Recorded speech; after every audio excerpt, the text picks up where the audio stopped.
Hello and welcome to Boomer Life. We are back again to talk about the T20 World Cup, which is ongoing currently in Australia. As you all know, it's got off to a very good start. A lot of unexpected results. We never saw all these results coming because what if we predicted is just going opposite of that. Some big teams crumbling and some nations who we did not expect are making some big progress. And today we saw a result when Netherlands took on Namibia, and they restricted Namibia to a mere score of 121, and they chased it on quite comfortably. And at the other end, it was Sri Lanka who had a very good comeback today against UAE, where they scored 150 odd, and they restricted UAE to a mere score. But there was a good sign for UAE. We saw the first ever World Cup hat trick for UAE. As we discussed, the one player was Karthik Mayappan. Again, he picked up a beautiful hat trick against Sri Lanka, 3 wickets in 3 balls, and three gorgeous balls. One to Rajapaksha, next to Asalanka, and the third one to Shanaka. That was the best ball of it all. So great start for Sri Lanka there. They'll be looking to build on momentum, get the win over Netherlands, and secure a position. Now tables have turned. Everything looks quite bleak. Yesterday you saw upset where West Indies went down to Scotland. So lots been happening in the T20 World Cup group stage already. I have Sandipani with me. Sandipani, how do you see all this happening? Is it the pitch conditions? Is it just that the teams are well prepared for this year's T20 World Cup compared to last year's? Yeah, I think just don't have day games, right? All the three upsets have come in the day games. Mm, So yeah, but jokes apart, I think another great game by Netherlands. I think slowly and steadily they have notched up 2 wins, two low-scoring wins. But yeah, the only concerning problem for Netherlands has been or will be that they are not very much high up on that net run rate factor. So they'll have to beat Sri Lanka to sort of qualify, or else just pray for rain. I think because Sri Lanka they rightly bounced back after the first game. I think first game they were really caught off guard. Nobody expected Namibia to come and sort of play such a strong game. Something that even West Indies were really wary of, because Scotland really played a game. You don't expect Scotland to beat West Indies, especially after having played just the 2 games in between last World Cup and this World Cup.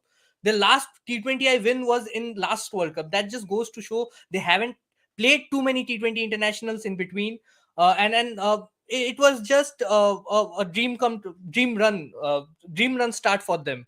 And I think they'll really like to capitalize on that. And on this group, I think things have been like it's started to look a bit more normal right now. Obviously, Namibia lost today, so that makes it a bit more interesting. But I think Sri Lanka are well on course to qualifying if they have a full game. If they have a full game against Netherlands, and if they just manage to beat Netherlands, I think Sri Lanka and Namibia will make through, because Namibia and Netherlands are way up on that net run rate list. Unless UAE comes up and springs a surprise yeah, beating Namibia, I don't see Namibia winning, Netherlands making it to the uh, Super 12s, because even though they have won 2 games, they have beaten Namibia, they have beaten UAE, but they don't have the net run rate on their favor. And if Namibia win against UAE and Sri Lanka wins against Netherlands, then Sri Lanka and Namibia will have a superior net run rate. So I think it absolutely. is going to be a very important do or die match for Netherlands as well as Sri Lanka, because now Sri Lanka too has to win their last game as well, because since Netherlands won, they cannot qualify with 2 points. Hoping that Namibia is, I'm expecting that Namibia is going to beat UAE in the next one. Uh, I mean, but yeah, I yeah, mean, it makes sense. but It makes well, sense. Yeah, what a performance from UAE as well. Mayappan, the youngster, picking up 3 wickets. You were very vocal about Mayappan being a threat to the opposition, and I think he was spectacular tonight. Not just the wickets, I think very economical as well. And the most impressive thing for me has been the outfield catches of some of these associate nations. I mean, yesterday Scotland picked up 6 out of the 10 West Indies wickets. 6 wickets were caught at the deep, and then some yeah, of them were brilliant catches, brilliant. For just the start, the first wicket, I think it was first wicket was of Kyle Mayers. He took George Muncy took almost a catch, almost equivalent to similar to what Kapil Dev had taken in the 1983 World Cup, running back from deep mid wicket and eventually diving to finish the catch somewhere near deep square leg or deep mid wicket. So that was yeah, a great run, great catch, outstanding catch, and that just set the tone for Scotland defending such a 160 sort of a total, which was not much. on that No, I mean, pitch. truly, I mean, you have to accept for Scotland, they went into that game as sheer underdogs, as we already mentioned. For these teams, they did not have a lot of expectation. All they had to do was do the basics right, which they did do well. And for Scotland, it was about keeping West Indies to a tighter required run rate where they made sure the required run kept on climbing and they picked up wickets in crucial intervals. And to add it up, fielding. We speak about fielding, and fielding is such an important facet when it comes to cricket.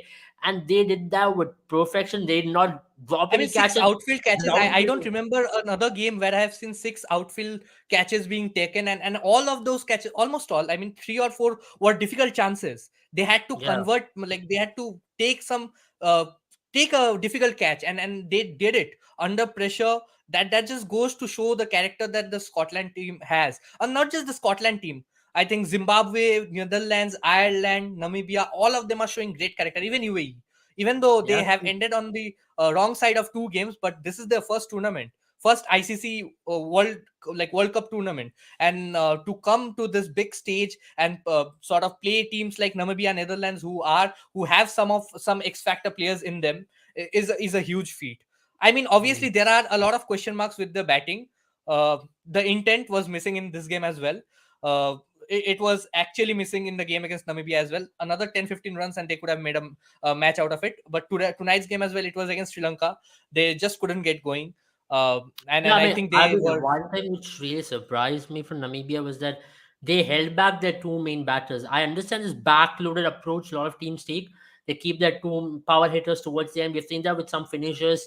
Even for India, they keep Dinesh Karthik for the 10, 15 balls towards the end. So for him to come and fire. But at times when it backfires, it looks very bad. If David Visa was sent ahead of maybe a Jan Freiling, maybe Jan Freiling did well in the last match, but maybe these are days where Gerard Erasmus could have possibly come at number seven. You could have sent in someone like JJ Smith or someone like a David Visa up front. That's where it really matters, because when they came in, all what they had was in a totality to face 10 balls together. And they kind of tried to make a partnership of 16 odd runs or 15 odd runs there. That was not enough towards the end. Yeah, Maybe definitely. that's where they lost. This could have easily been a 140 to 150 if they both were in the batting crease.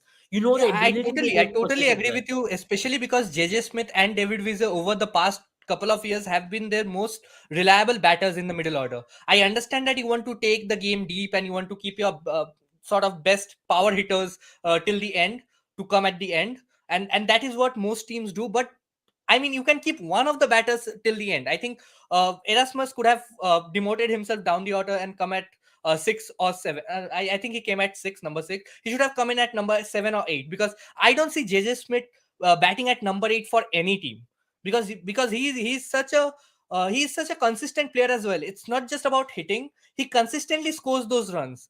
David Villa, I understand he's a power hitter. He'll someday he'll come and get out for a duck. On other days, he'll give you a match winning 60, 70 not out of 40, 45 balls. But JJ Smith has been really consistent with the bat over the last couple of years. I think a promotion at probably number five or number six would have been good for him. And Freiling coming in at number five, yeah, I understand that call, because he was instrumental in them posting a challenging total against Sri Lanka, coming in at number six, I guess. Even in the last game, he was promoted ahead of David Vise. But still, I would have preferred somebody like a JJ Smith or David Vise coming ahead of Freiling, because Freiling, we saw in the last game that he is more of a power hitter. Absolutely, and maybe that's where Namibia could have done something different. But now for Namibia, what is next? I know they're maybe slightly feeling the pressure, but you still will rate them as the favorites to go through, isn't it? Yeah, definitely. I mean, Namibia will face UAE in the next encounter. They'll face UAE, and that will be a do or die game for them, because Netherlands have already got 4 points, and Sri Lanka are also has 4 points. So it's two teams. Sri Lanka has 2 points right now, but they are going to face Netherlands. So the only way that Namibia can qualify after losing the game against UAE is if Sri Lanka loses two, and then they can qualify, because Namibia has a superior net run rate as compared to Sri Lanka. So if they don't lose too badly, and even Sri Lanka loses against Netherlands, which will be another upset, because as we saw in the Asia Cup as well, Sri Lanka lost the first game, but then came back strong and went on to win the Asia Cup. And I'm not saying that they'll go on to win the World Cup as well, but I think they definitely have the team to qualify to the Super 12s. I had mentioned that they would obviously bounce back after that loss against Namibia. They did. They absolutely thwarted UAE. There were some concerns. There are some concerns. I think the middle order is not really doing the job that Sri Lanka wants them to do, because we all know that they have players who can pull off blinders and be that X factor player. Rajapaksa is an X factor player. You have Asalanka who has done the job for them in the past, but right now Asalanka seems to be in a very bad shape. And also Gunatilaka, who was dropped today finally. Gunatilaka was dropped from the playing 11. He too has been going through a rough patch of form. So you definitely don't have Sri Lanka's openers are the ones that are really going. Kushal Mendes does not have anything to show for his performances in Australia. I hope it eventually changes because he was coming into this tournament with great form. Pathum Nisanka played a 74 run knock. He was the man of the match in tonight's game. A 74 of 60 balls is exactly a template sort of a knock that I expect from Pathum Nisanka, because he had done this sort of a thing for Sri Lanka in the past as well. When Sri Lanka toured Australia in early 2021, I think Pathum Nisanka was the leading run scorer for Sri Lanka with the bat. He was consistently getting Sri Lanka off to good starts, and he was playing the anchor's role throughout the innings. And that is something you expect Pathum Nisanka to do. He's a Rizwan sort of a player, even though he hasn't achieved that sort of consistency yet. But we all know the potential he has. But the thing with Nisanka is obviously that he gets you those runs, but the strike rate is a concern. That is a concern for Rizwan or Babar Azam sometimes as well. But with these players, you have to understand that they are the stability factors in your team who sort of stabilizes the team. Because other than Nisanka, if you see Kushal Mendes coming out, playing his game, playing the attacking strokes that he does. At number 3, you have Dhananjay De Silva, who just comes in and goes after the bowling. Then you have Rajapaksha, Asalanka, all of whom are aggressive players. Dasun Sanaka, they hardly take any time to get going. So these players are actually an asset to the team. You need one anchor player in your team. That is what I have maintained for almost 6 months now. I've maintained this, even though a lot of people think that at this modern age, you need all your players to come in and go at a strike rate of close to 140, 150. But you also need players like Pathum Nisanka. You also need players like Virat Kohli, Babar Azam, Mohammad Rizwan in your team. And definitely with Pathum Nisanka's performance, I was very happy with the fact that he did not go after the bowling like he did in the last game and eventually got out. Because in Asia Cup, we could see that the pressure of the other player going at a higher strike rate was getting on Nisanka. Nisanka was also playing an aggressive sort of a game. He was also trying to come out and take the attack on the bowling, which is not his natural game.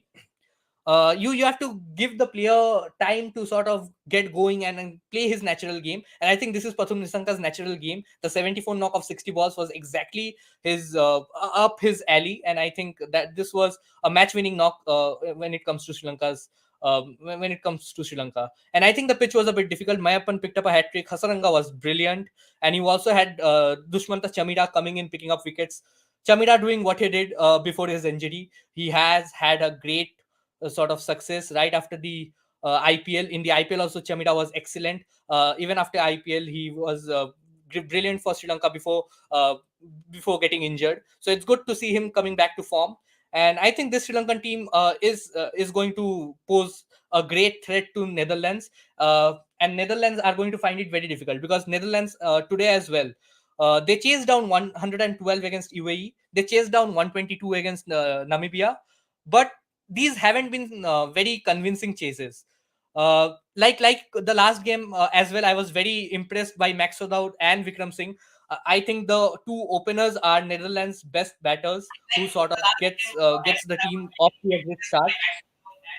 And I think that is what sort of allowed Netherlands to pull off that chase of 122, because I think the middle order is really suffering when it comes to Netherlands. They are bowling well. Lead picked up 2 wickets in the last game, picked up 3 wickets in this game, or probably picked up 3 wickets in the last game, picked up 2 wickets in this game, and scored an unbeaten 30. So Bas the lead is turning out to be that X factor player for Netherlands who is winning them Mm, games. And coming at number three, especially, it's sort of a very important position for a player to bat in. And I think mm, doing the job that he did again today, he was very clever. He knew that the target was not very steep. You did not have to chase 140, 150. And with the start that Netherlands had, you did not have to do anything silly. You just had to keep on playing till the end, and you would eventually get through. And that is what yeah. Netherlands did. And I think kudos to lead for for taking the game through and playing till the end, staying there till the end. Mm, And Pringle, another player who has been doing immense work for them, coming in, bowling 4 overs. Bowled Was brilliant with the ball against UAE. With the bat as well, he did his job. Scored some 17, 18 odd runs when it mattered. And tonight as well, he was there on the crease.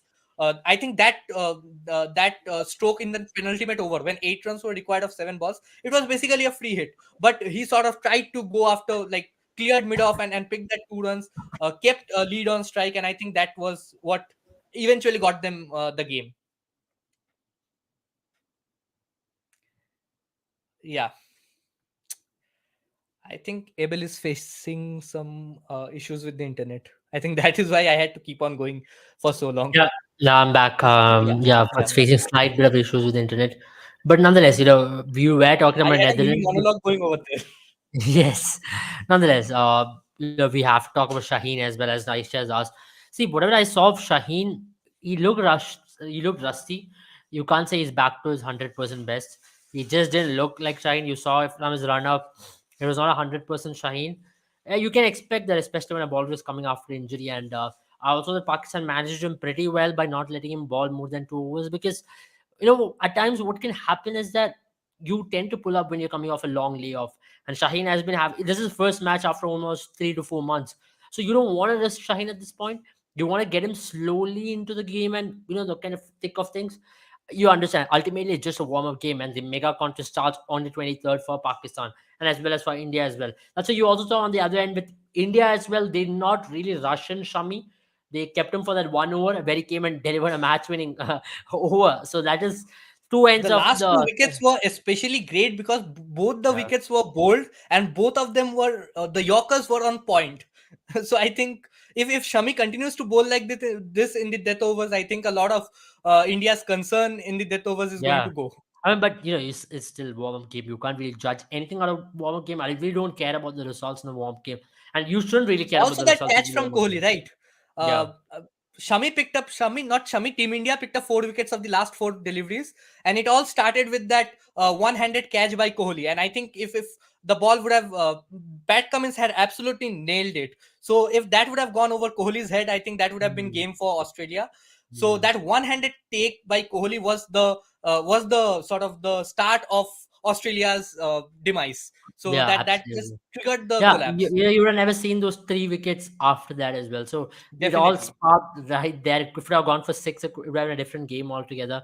But that's why you need moments of brilliance. But for Pakistan, they'll be very disappointed because on the field they were very awful yesterday. They dropped close to 4 catches, a lot of misfields.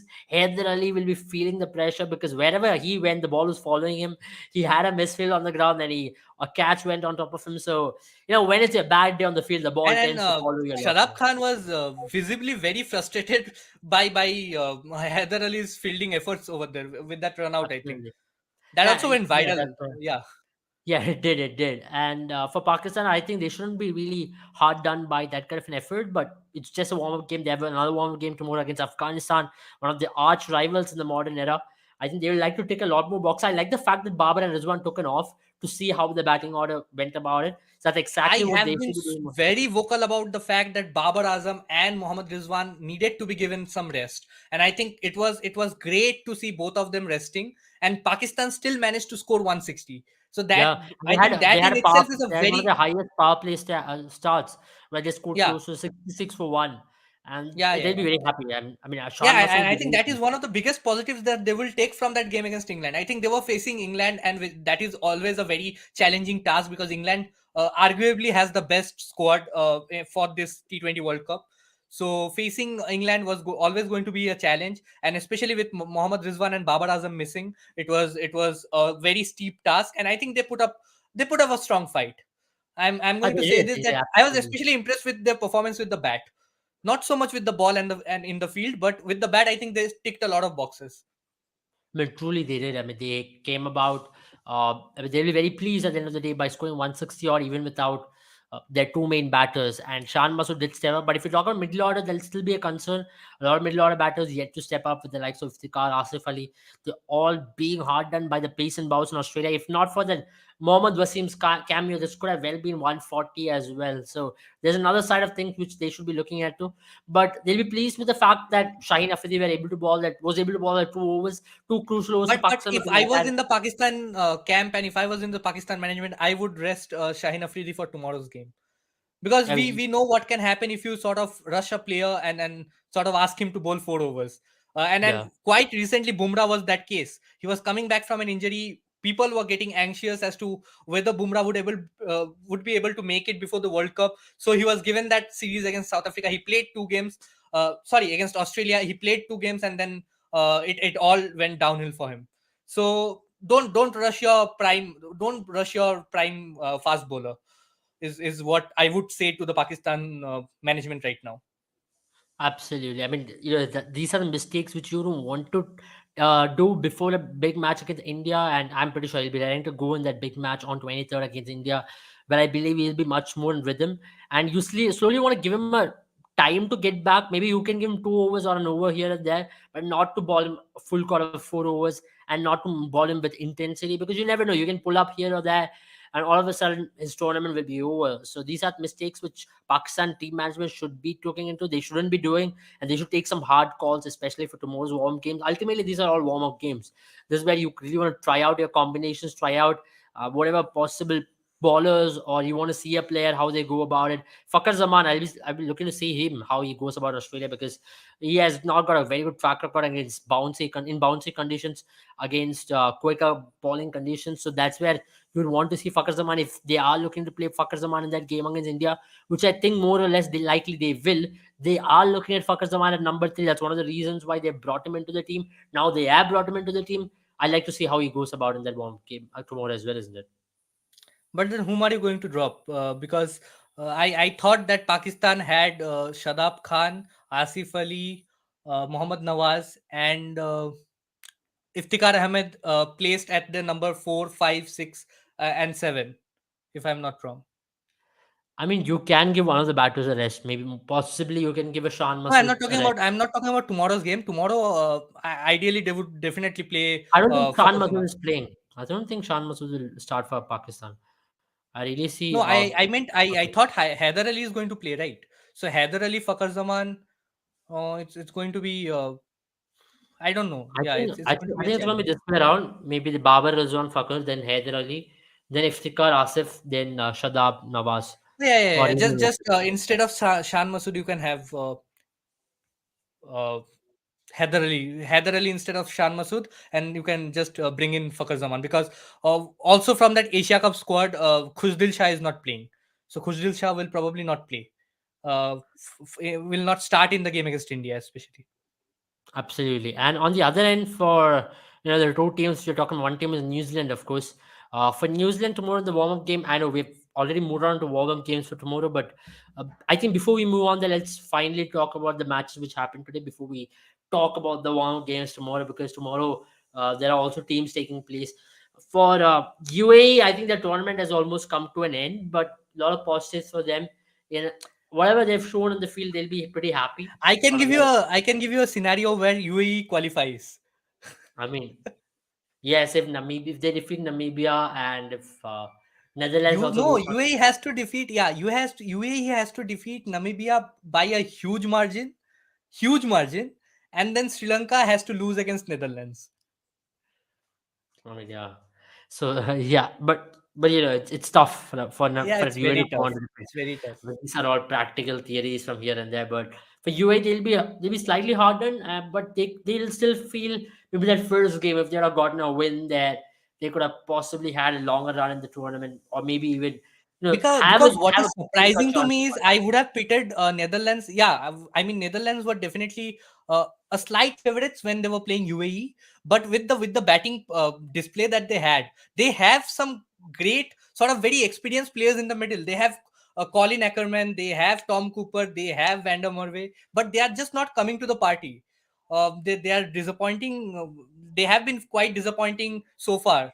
So it's high time that Netherlands players step up in the game against Sri Lanka, because it is going to be a do or die game for them as well. Even though they are sitting at the top of the table right now with 4 points, I expect Namibia to win against UAE, and they have the superior net run rate.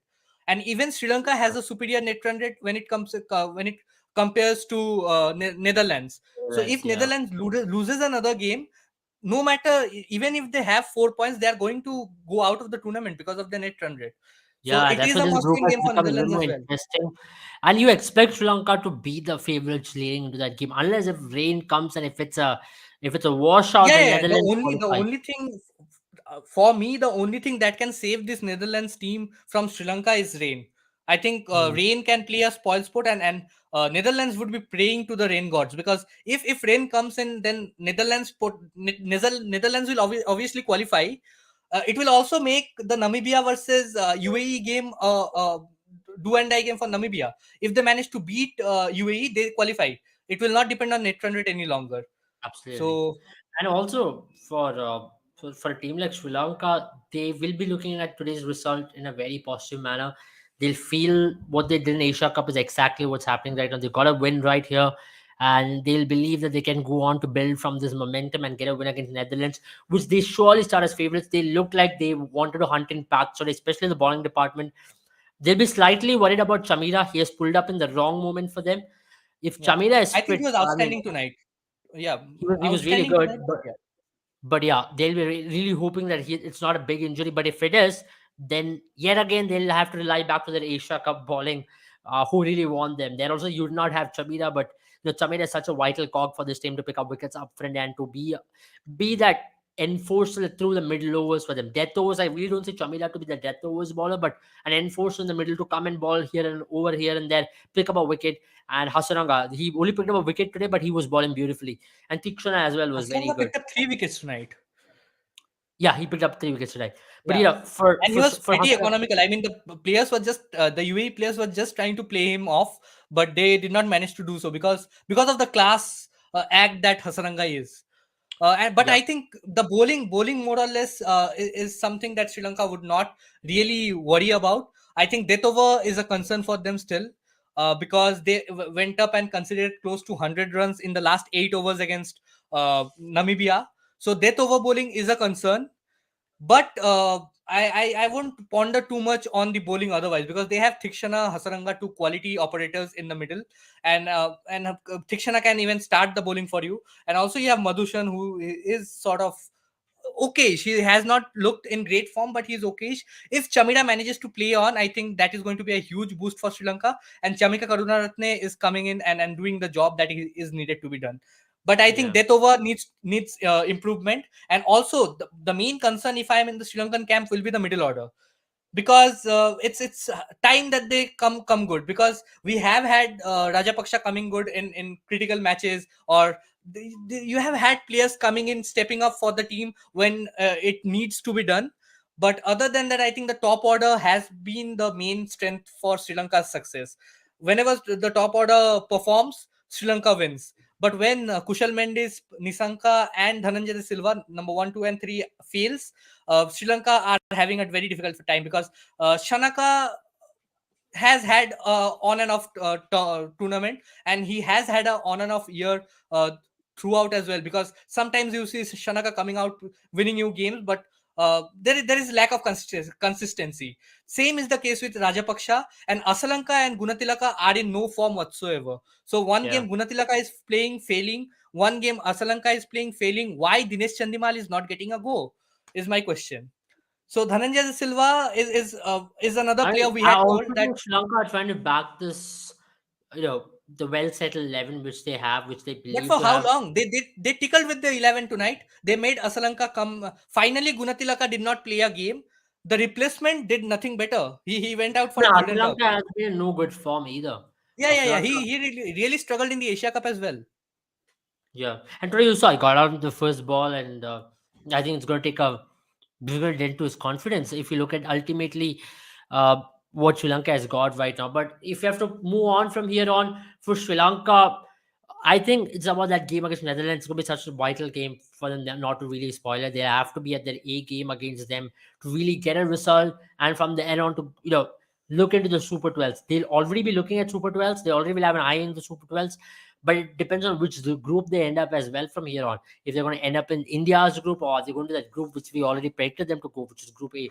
So these are things So which more or they'll less, I have think to. Sri Lanka will end in India's group if Namibia manages to beat UAE. They have a far superior net run rate as compared to Sri Lanka. So Sri Lanka really have to beat Netherlands and hope that Namibia does not do too well. So that is the only Yeah, way that they get to qualify as first. Other than that, I don't see them qualifying as the top of the group. So more likely they are going to go into India's group if Namibia manages to win their game as well.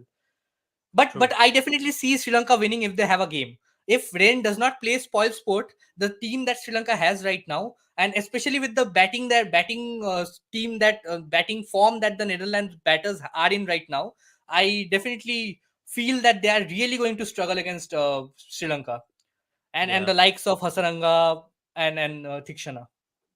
Yeah, I mean, I totally agree with you on that because for a team like Netherlands, it's not going to be easy to face Sri Lanka and their spin quarter that they've got One decent of the spin one bowlers of the and openers have to go on and play a blinder. Either of Max Sodaud or Vikram Singh has to go in and play a blinder. We saw Vikram Singh really take the attack on the bowlers tonight as well, but again got out to spin. So the concerns with spin bowling for Vikram Singh is starting to grow, and it is starting to be very visible right now. So a lot of teams are going to employ spinners against him, especially Thikshana coming in the power plays. It is going to be very challenging for Vikram Singh. On the other hand, Maxwell Out is a quality player, another quality innings, a 30 run knock. I, but, I think the you really openers did don't the job for expect Netherlands tonight. individual performance against a team like Sri Lanka. You need a team performance at large to No, no, to definitely you get need individual get over the line. performances. You need an individual blinder against a team like Sri Lanka. Because we saw But Freiling come I in don't think and play one that. individual alone can help a team win, especially Yeah, against a not quality one team like individual Sri Lanka. alone. You need two, three cameos Yeah, that's what you need supporting two that or three individual or knock. Yeah. four cameos to come together at the right time for the team to really get over the line against a quality opposition like Sri Lanka. Because I don't really think that one lose also should write off Sri Lanka because that's just an aberration. Conditions Yeah. are different. We all agree to it. Namibia had a very good day on that day, but Sri Lanka not a bad side. We've seen them in the Asia Cup as well. When you try to write them Sri off, Lanka are that's a when they really brilliant come side. back. I think Sri Lanka are a brilliant side. Just they have to sort their middle order woes right now, and definitely they're death over bowling. But Absolutely. I think the middle order will not struggle so much against Netherlands. I think the only way Netherlands can actually go on and beat Sri Lanka is with their batting. I think if Netherlands manages to bat first and post a total of close to 160, 170, I think that is going to put a lot of pressure on Sri Lanka. And Yeah. early wickets can really make them crumble. So the Yeah. only way I see that happening is early wickets when they're bowling and a good performance, a solid performance with the bat. Because right now, when you see Netherlands side, they have been struggling to score 112. They have been struggling to chase 122. So it is going to be very challenging for them to go up against a quality bowling side like Sri Lanka and post a total in excess of 150 at least to Yeah. be of some threat. Well, Yeah. these are things they'll have to look into, especially going into that big game. But if we talk about warm up games tomorrow as well, for India they'll be appointing New Zealand. New Zealand have been really not in the best of forms at this point. They got out 98 in the warm up game against South Africa. South Africa had a very good day. They had most of their ballers picking up wickets. Keshav Maharaj picked up 3 wickets. Marco Jansen was there with the wickets. Rabada picked up a wicket. So all in all, a very good South African performance against New Zealand. For New Zealand, they'll be feeling a little underconfident at this point because their batters haven't really stepped. Even in the Five Nation series, they lost that at the home. Now going into a tournament like World Cup, you don't want this team to be underperforming, and their record in Australia is not very good. So these are things which will be alarming behind them at this point, and they really want to put that behind as soon as possible. Maybe get a win over India tomorrow. Feel a lot more confident before heading into the World Cup, isn't it? Yeah, I think in the warm up game against South Africa, they were really blown away by the spinners. They did not expect Shamsi and uh, Ma- Maharaj to pose such a big threat. Maharaj ended up picking up 3 wickets. Shamsi bowled I think 3 overs, 6 runs, 2 wickets. So both of them were brilliant. And also Wen Parnell early on picked up 2 wickets, and the form of the captain has not been any good for New Zealand as well. So 98 all out is going to be very disappointing for them, and that is the only reason why I like. This is also a reason why I have like pitted South Africa and India as my favorites for semifinals. Why have put in South Africa ahead of Pakistan? Because they have the strength, they have the bowling, they have the batting. It's just that on some days South Africa are not good enough, but I South mean, Africa has a decent enough record surprisingly, in I think Australia. they have.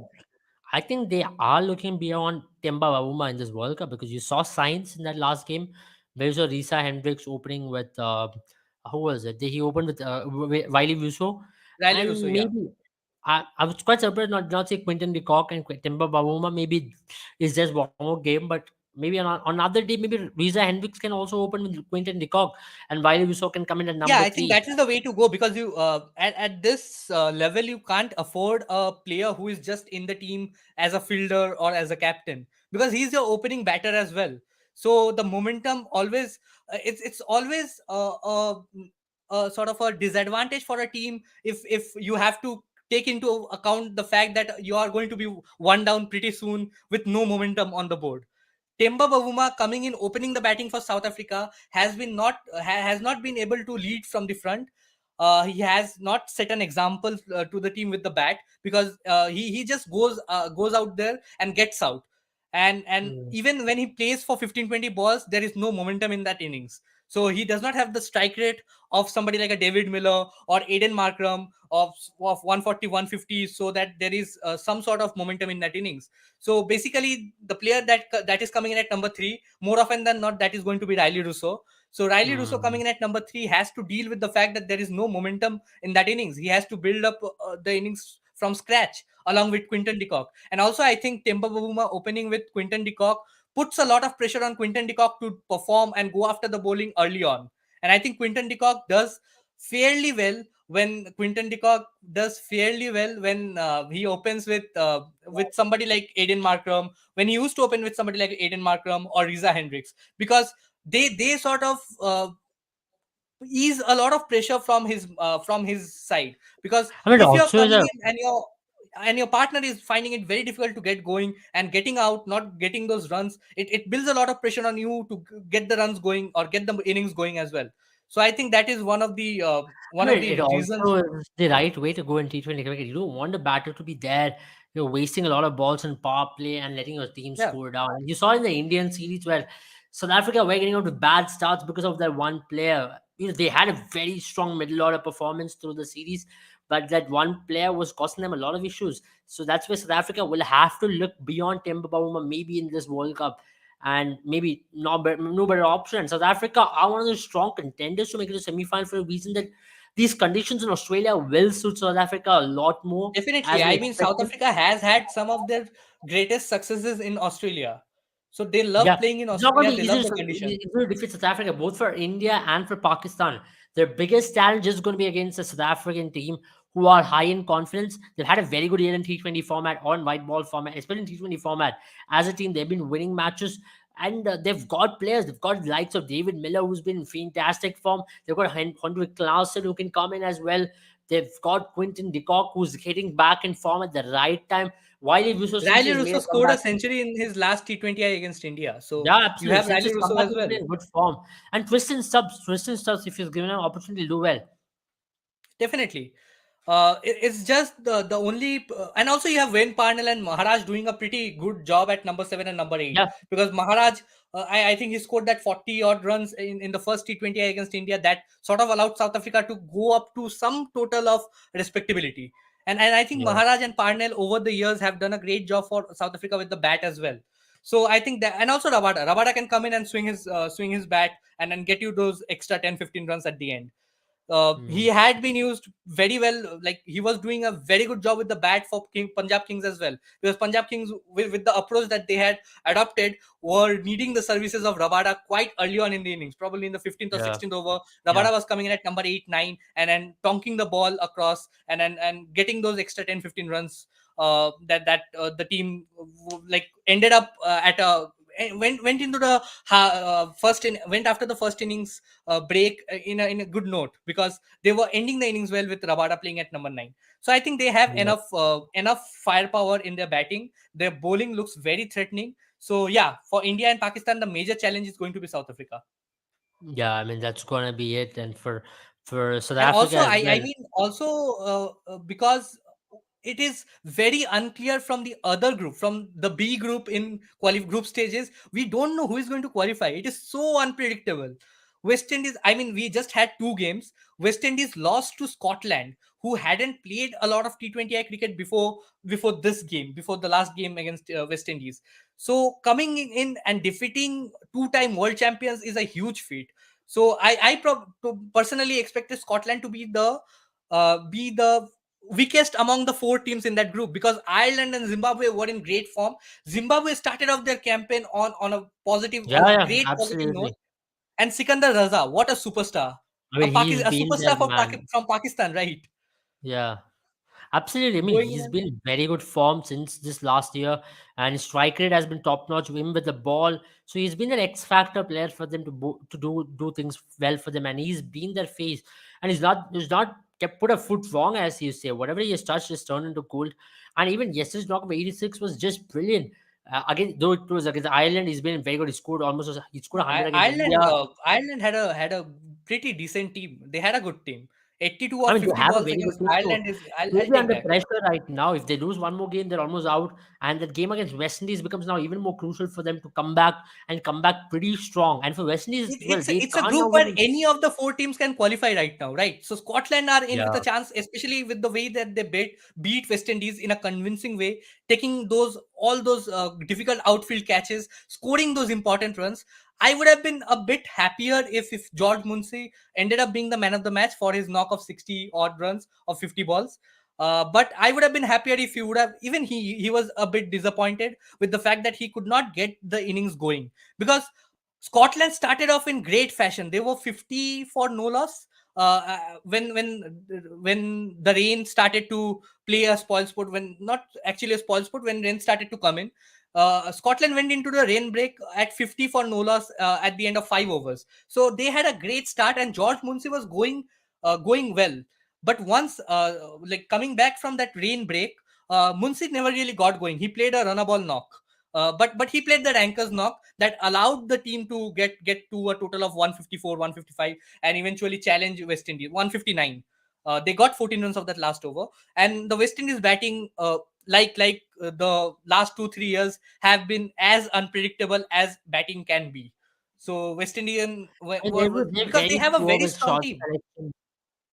They have a very strong team. Yeah. Evan Lewis, Kyle Mayers, Nicholas Puran, Rodman Powell. These are some of the biggest power hitters in the game. Also, Jason Holder adds some stability to the innings as well, coming in at number 7.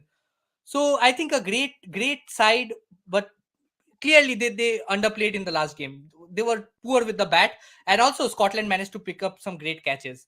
In the other game, Ireland were a bit out of sorts with their bat. I thought 173 was a good total, but it was probably 5 runs over par, not more than that. I think they could have made a match out of it if Ireland would have gotten going, but they never really got going, because Richard Engarava had a brilliant start. Picked up 2 wickets, picked up the early wickets, and came back later, picked up a third wicket as well. And also Chatara. I think these two players have been brilliant with the ball. Even they were brilliant with the ball against India as well in the series, in the ODI series against India as well. But they were really restricting Shikhar Dhawan and Shubman Gill early on. Even though Gill was really looking to take the attack on the bowlers, Shikhar Dhawan was finding it very difficult to score against Richard Engarava and Chatara coming in as the first change. So it's going to be a challenge beating this Zimbabwean team as well, because with the bat as well, I love that they had Craig Irvine opening the innings. You have Craig Irvine, you have Sean Williams, you have the new players like Medavir, Wesley Medavir, and also some of the experienced players like Sikandar Raza coming in later, Mm. Ryan Burl, Luke Jongwei. So it's a good team. It's a great team that Zimbabwe It's a good has, team and on I paper, think and they've got good experience as well. They've got a good mix of yeah, experience and youth in the team. So that's what makes this team a potential team to qualify in by topping the group as well. I'm not sure how far they'll go into the tournament, but it's very as of unpredictable. now, prospects of them You making can't say Super who will 12 look qualify very from high. that group because Scotland, West Indies, Zimbabwe, and Ireland are all on equal footing right now. I think only Ireland are feeling the pressure right now. Also West Indies. So tomorrow's Yeah. game is going to be a potential knockout. Absolutely. And tomorrow's game, all eyes will be on that game. And tomorrow there are two home games as well. Having said that, thank you all for joining. It was good taking all your questions once again. And guys, do remember we're coming out with something very exciting on our app. If we'll be launching it tomorrow, so be ready for that. We'll be launching it officially, and we'll be trying to present you as to what exactly we're going to bring on our app as well. Something which you can win a lot of in-app coins and win a lot of prizes for just guessing whatever it is. It's called the predictor, just giving you a sneak peek into what we are going to launch tomorrow. So guys, if you haven't already downloaded the app, download it right now. If you are a little lazy to make your team, it's okay, but you can win a lot of prizes by using the predictor. Predict the score, predict whatever it is going to be, and win a lot of prizes. So this is your You opportunity have to to. put all your pars code knowledges into the whatever you Yeah. feel should be the appropriate scores Yeah, absolutely. This is into something yeah very exciting experience. for you all. Absolutely free of cost to play once again. So download an app. It's in the link is in there in the bio. Click on it right away. And if you haven't already subscribed to our channel, subscribe. Click on the bell icon. Get ready for an exciting World Cup with Boomer 11, and we're going to be coming up with some giveaways as well. So do not miss out. And then there's your opportunity to claim your prizes with us. Good night and have a good time. Bye bye. Good night, guys.